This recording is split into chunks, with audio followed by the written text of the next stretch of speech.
Today I'm upgrading my in-studio microphone and I'm wondering, could I use this in the press box? I'm Jason Hoffman. My goal is to help you have the confidence to just press go live. The good folks at FIFINE apparently have been watching me use their K688 microphone for the last couple of years, and it is a really good microphone. It was a great step up from their K669 that I was using originally when I was doing in-studio videos. But they reached out and offered to send me, in exchange for this review video, their new Tank3 podcast microphone. And I'm going to just go ahead and tell you, as I open the box, I am impressed with the heft of this microphone. It is really, really well built, it seems. So opening the box is going to give me their user's guide, and their user guide is as you would expect. There's some good information. They do remind you in this user guide, it is an end speaking microphone, not a side speaking microphone. So even though we will see that there is a grill along the side of this microphone, it is not here that we want to speak. It is into the end of the microphone where we want to speak, and we will test and make sure that it does handle the plosives that would come from speaking into the end of a microphone. This is going to give us both XLR and USB connections on the bottom, and it will give us a monitoring port for our headphone, 3.5mm headphone jack. On the side here, we're going to have our gain for the microphone itself, and we'll have our volume level for the headphone monitoring port. And then you see it is a single arm mount. Very sleek, very stylish, and metal construction, very nice in the hand. The rest of what we find in the box is going to be an extra long USB-A to USB-C FIFINE USB cable. USB-C to USB-A to USB-C cable. So that's about a 9-foot USB-A to USB-C cable that they have included in the box. In addition to the microphone, they also sent their BM66 boom arm stand. This is a much heavier duty boom arm stand than what I had previously. And again, you're going to get your basic user's guide when you open up the box, but you also get some tools with which to secure this onto the surface of your choice. Little cardboard packaging here. The arm itself comes all put together, and all we have to do is take and put this piece onto our desk. So we'll do that right quick. The BM66 is going to offer us 5/8, 3/8, and 1/4 inch. The collars for 5/8, 3/8, 1/4 inch built in with an adjustment thumb screw there. This is a ball head mount. You're going to have some cable routing options here hiding underneath the plastic. It does have a nice FIFINE logo here on the hinge, and the mount for it is cast. I'm assuming cast aluminum, maybe, I'm not sure, but really, really nice and beefy. I don't worry about this becoming misshapen, giving to the amount of torque that I need to put it on for my desk. So let's see what it looks like when we get it mounted up to the corner of my desk here. Extra large thumb screw on the bottom of our clamp here.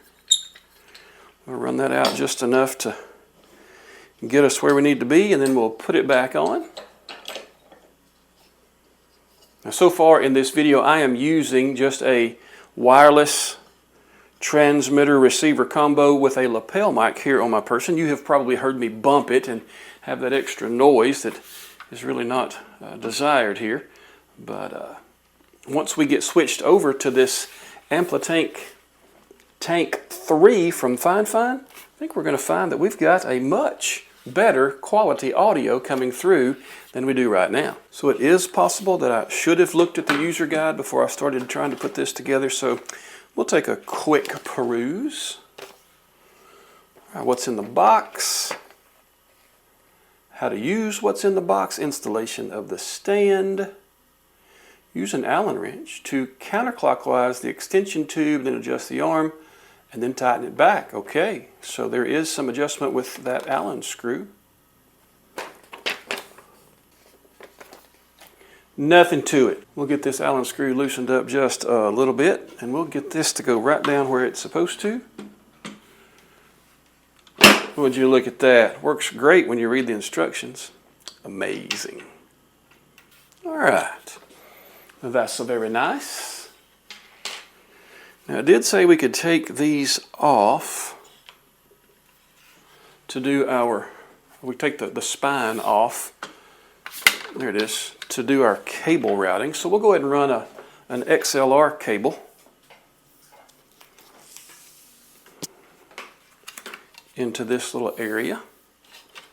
We'll do it like so.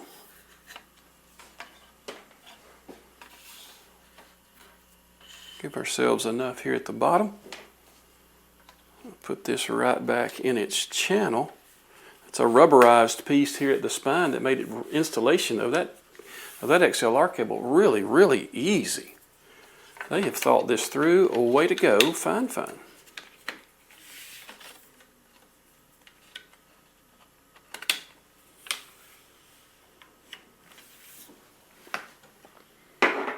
All right, so that will fold all of the way up. Yep, get out of the way. It'll also come out and adjust to where I need it to be. That's a nice long arm. Very nice, very stable. Okay. Well, I can't wait to hear what this sounds like. So let's get it mounted onto the end here.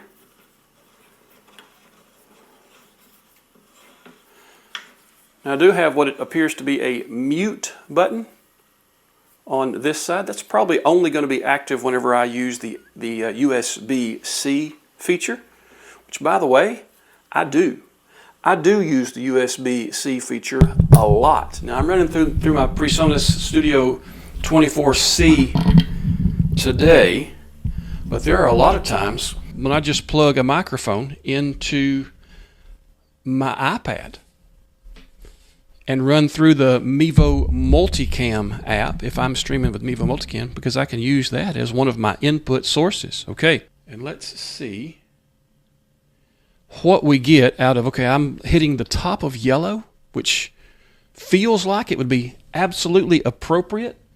However, I do not know what it sounds like because I'm not monitoring it yet. Let me pull my headphones. I am monitoring it through the PreSonus, so we'll see about getting that monitored. Be right back.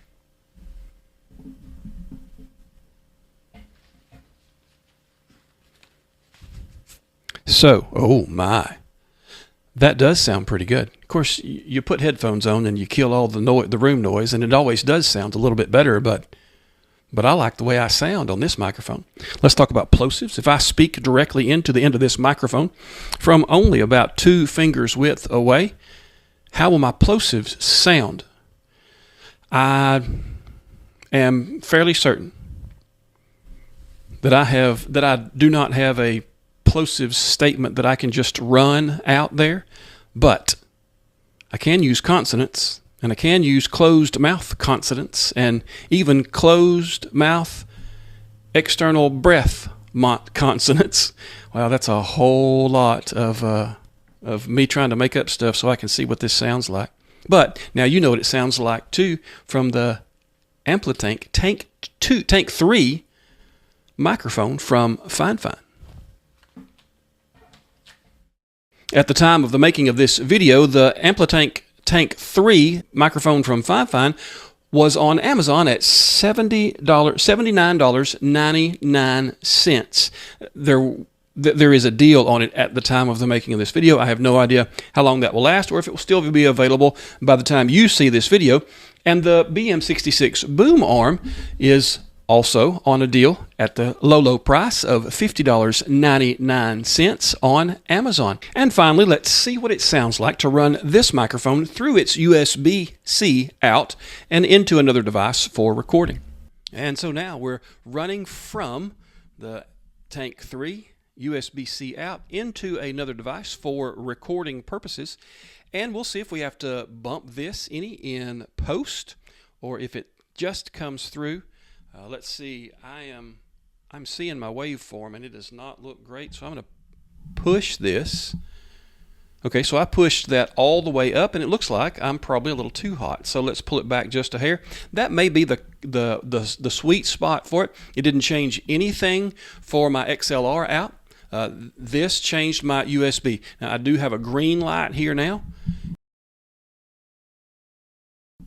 and that red light does in fact mean mute. So this FIFINE Tank 3 microphone with BM66 boom arm would be a great combination for me to take into the press box. If I have the freedom where I stream from to be able to set up in the press box every time there's a game. Football, I do. Baseball, I do.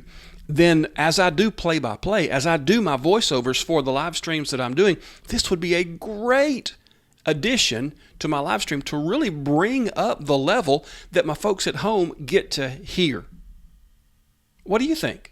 Could you use something like this either in your studio, the way I'll use it sometimes, or will you be able to use it in a press box somewhere to level up your live stream too? Let me know in the comments.